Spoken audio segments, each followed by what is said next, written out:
Izakhamuzi zase Boomtown eSoweto nezizibona zinganakiwe uhulumeni zithi ngesikhathi isivoto okhethweni lohulumeni bezindawo ngonyaka owedlule zavotela izeleze. Before my elections basithembisa everything ukuthi they'll do everything for us bazolungisa ibox, but they never did that.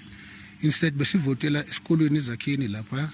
Kuke kwaba nembhikisho okungahlinzekwa ngesidingo kulomphakathi ngaphambi nangemuva kokhetho lohulumeni bezindawo.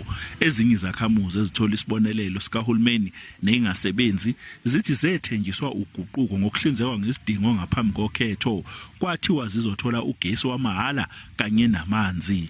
Lezithembiso namanje azikafezwa. Like sikhala ngokuthi ugesi wethu awusebenzi kahle. Siloko siyakhala akunamuntu osilehelpayo.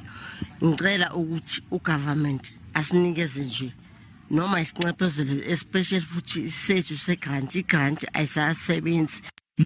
Izakhamuzi ziphelelwe yithemba, kumele zikhokhele ugesi kanye namanzi nokuyizinto ezingakwazi ukuzikhokhela kwazise zimba eqolo. Lokhu futhi kuphambene nezinto ezathenjiswa zona. Izakhamuzi zithi ngeke ziphinde zivote.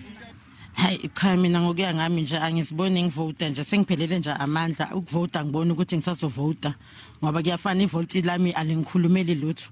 Umabine Siyabe womkhandlu udolobha iGoli utshele iSABC ukuthi khona inqubekela phambili ekuhlinzekweni komphakathi ngezidingo, kodwa wakucacisa ukuthi zikhona izindawo ezingekho ngaphansi kwalomkhandlu. USiyabe uphinde wachaza ukuthi uma ngabe izakhamuzi ingasebenzi noma ithola uxhaso oluvela kuhulumeni lukhona uhlelo lokwelekelela izakhamuzi.